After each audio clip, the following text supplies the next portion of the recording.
যে বলছেন শোনো না,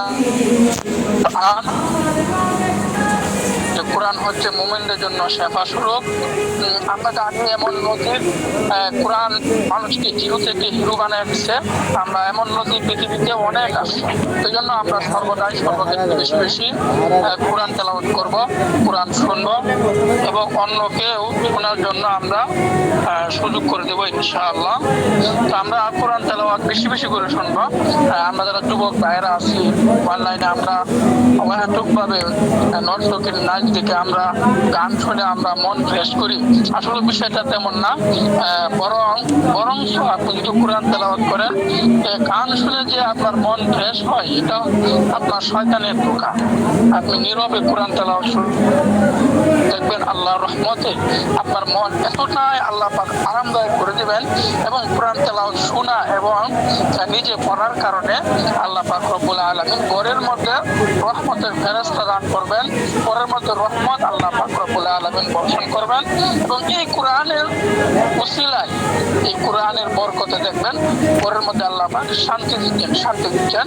তো এই জন্য আমরা বেশি বেশি কোরআন তেলাওয়াত করবো এবং শুনবো, এবং অন্য ভাইদেরকেও আমরা কোরআন তেলাওয়াত শোনার জন্য সুযোগ করে দিব।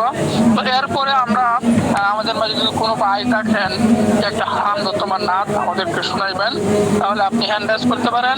আমরা আপনাকে হামদ অথবা নাত শোনার জন্য সুযোগ করে দেবো ইনশাআল্লাহ।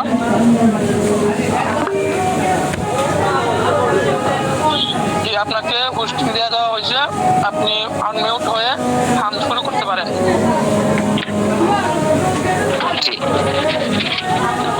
আসসালামু আলাইকুম ওয়া রাহমাতুল্লাহ।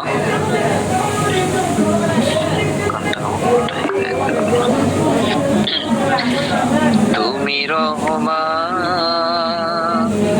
তুমি মেহেরবান,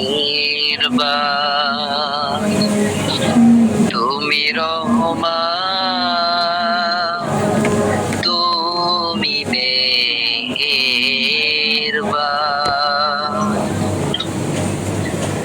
অন্ধ কাহিনা শুধু তোমারি গুণগান, বুঝেও বুঝে না তব শান। তুমি রহমান, তুমি মেহেরবান।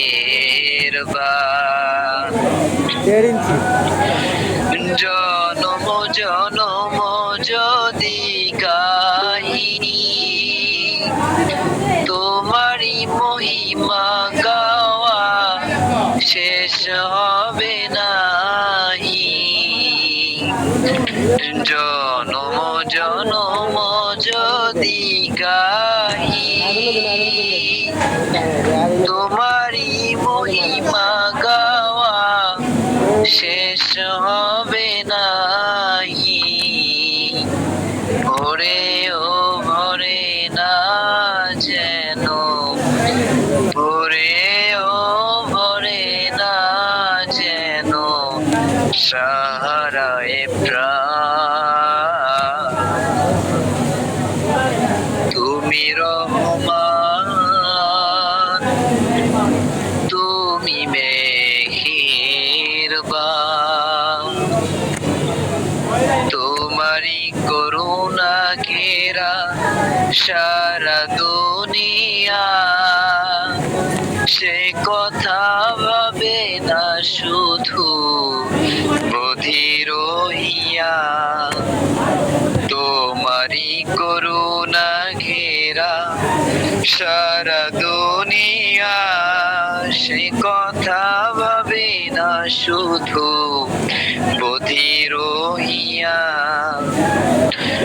অশেষ অসীম অনুপম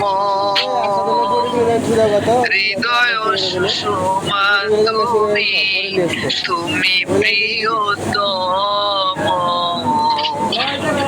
অশেষ অসীম অনুপম হৃদয় সুষমা তুমি, তুমি প্রিয়তম। প্রেমেরও আকাশে তুমি, প্রেমেরও আকাশে তুমি চিরমহিয়ান, তুমি রহমান, তুমি মেহেরবান। কখনো তোমারে যদি ভুলি,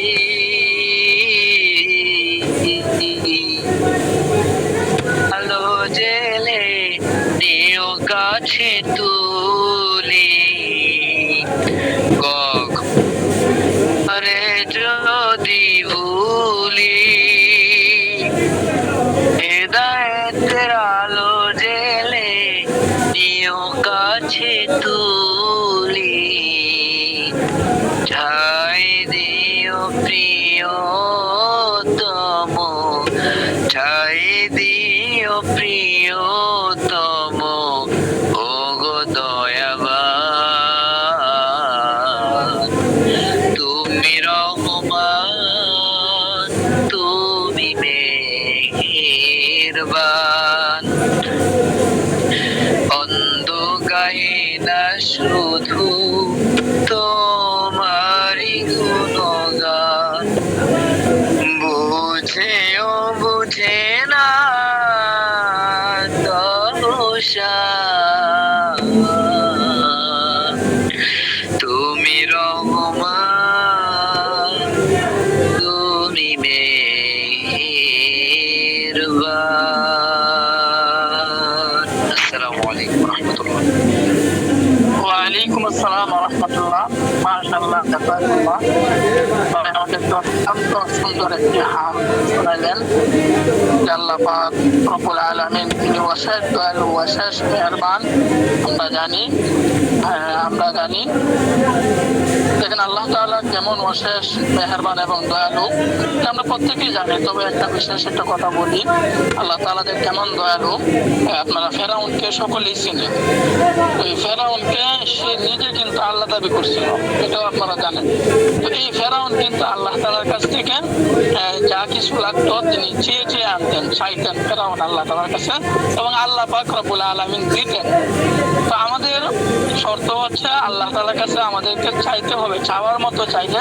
এই ফেরাউন পাহাড়ের মধ্যে কেঁদে কেঁদে চোখের পানি জোরে জোরে সে কাঁদতো এবং আল্লাহ তাআলার কাছে চাইতো। আল্লাহ পাক রব্বুল আলামিন তিনাকে দিতেন। দেখেন আল্লাহ তাআলা কেমন দয়ালু, কেমন মেহেরবান। আমি ওয়াগাতরে গুনাহ করতেছি, হাত দ্বারা, পা দ্বারা, চক্ষু দ্বারা। তো আল্লাহ তাআলার হুকুম তো লঙ্ঘন করতেছি, এরপরে আল্লাহ তাআলার ফরজ বিধানগুলো আমিও লঙ্ঘন করতেছি। এরপরে আমরা অনেক ভাইরা আছে, এক সপ্তাহ পরে আমরা মসজিদে যাই, শুধু জুমার নামাজ পড়ি, এক জুম্মা থেকে আরেক জুমার নামাজ পড়ি, 5 ওয়াক্ত নামাজ পড়ি না। এরপরে দেখেন আপনি এক সপ্তাহ পর্যন্ত ফরজ নামাজ আপনি ওয়াগাতরে লঙ্ঘন করছেন, তারপরেও আল্লাহ পাক বলে নাই হে নাফরমান তুমি আজকে মসজিদে ঢুকতে পারবে না, কারণ তুমি এক সপ্তাহ পর্যন্ত গুনাহ করছো।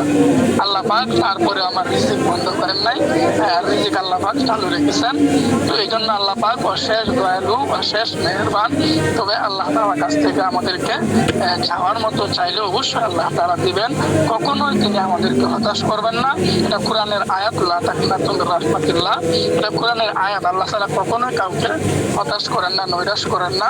অবশ্যই আল্লাহ তাআলা একদিন না একদিন দিবেন। আল্লাহ তাআলা দরজায় যদি আমরা বারবার করানাঘাত করতে থাকি, একদিন না একদিন দিবেন। মানুষের দরজায় যদি আমরা করানাঘাত করি একদিন, 2 দিন, 3 দিনের মাথায় ওনার ঐশ্বর্য লাগে, কিন্তু আল্লাহ তাআলা দরবারে আল্লাহ তাআলার কাছে যতবার চাইব আল্লাহ পাক রব্বুল আলামিন তত খুশি হন। ওই জন্য আমাদেরকে চাওয়ার মতো আল্লাহ তাআলার কাছে চাইতে হবে। তবে আমরা দেরি না করে আমরা মূল আলোচনায় চলে যাব। উস্তাদজি আসার সাথে সাথেই আমাদের আজকের মূল ক্লাসটি শুরু হয়ে যাবে ইনশাআল্লাহ। একটু সময় দিবেন, সময় দিয়ে আমাদের সাথে চলে যান। আজকের ক্লাসটি যদি না করতে পারেন, প্রথমে আজকের ক্লাসটিতে আমরা একটু গুরুত্বপূর্ণ করতে হবে, গুরুত্বপূর্ণ তথ্য আপনি পাবেন। এই তথ্যের কারণে দেখবেন জীবন পরিবর্তন হয়ে যেতে পারে ইনশাআল্লাহ। অনেক ভাইয়েরা আছে শুধু একটি কথার মাধ্যমে দেখবেন জীবন পরিবর্তন হয়ে যায়। এজন্য সময় যদি থাকে, সময় সঠিক সময়ে সঠিক সিদ্ধান্ত নেবেন, এটাই হচ্ছে বুদ্ধিমানের কাজ। সঠিক সময়ে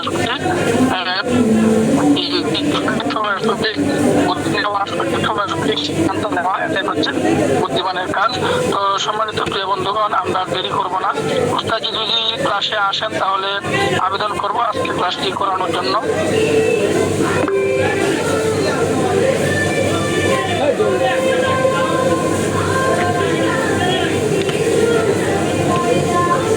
মান্নান ভাই কি আসছেন? তো লক দিতেন উস্তাদজি। জাকির ভাই, জাকির ভাই উস্তাদজি একটু লক দিতে হতো ভাই আজকে ক্লাস করানোর জন্য। সকলে অপেক্ষায় আছে আর কি।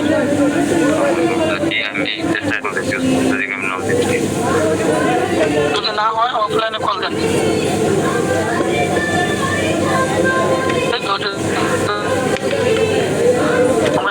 আমরা দেরি করবো না, উস্তাদজি আসার সাথে সাথে আমরা আজকের মূল ক্লাসটা শুরু করে দেবো ইনশাআল্লাহ।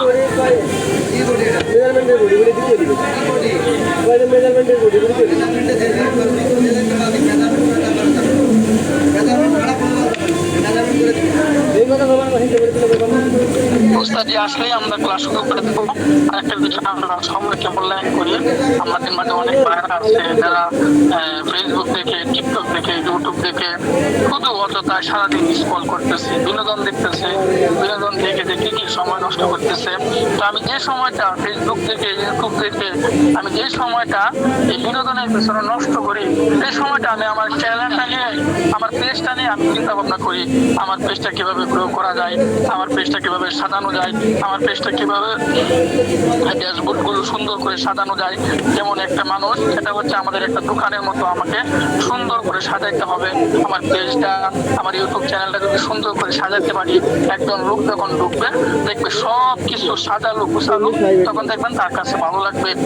যে কোনো প্রোডাক্ট নিয়ে আপনি যখন ভিডিও বানাবেন অথবা প্রোডাক্টের পিকচার ছাড়বেন, ছবি ছাড়বেন, দেখবেন তার কাছে ভালো লাগবে, তখনই সে আপনাকে নক দেবে, আপনাকে নক করবে। এই জন্য আমরা অযথা সময় নষ্ট না করি। অযথা সময় তো চলেই যাবে, সময় তার গতিতে চলবে। আপনি যে জায়গাতে থাকেন, আপনি খাটে শুয়ে থাকেন, রাস্তায় থাকেন অথবা হাসপাতালে থাকেন, আপনি যে জায়গায় থাকেন, সময় কিন্তু চলে যাবে। সময় যে চলে যাবে, এই সময় আর ফিরে আনতে পারবেন না। যেমন আমাদের বয়স, কারো বয়স এখানে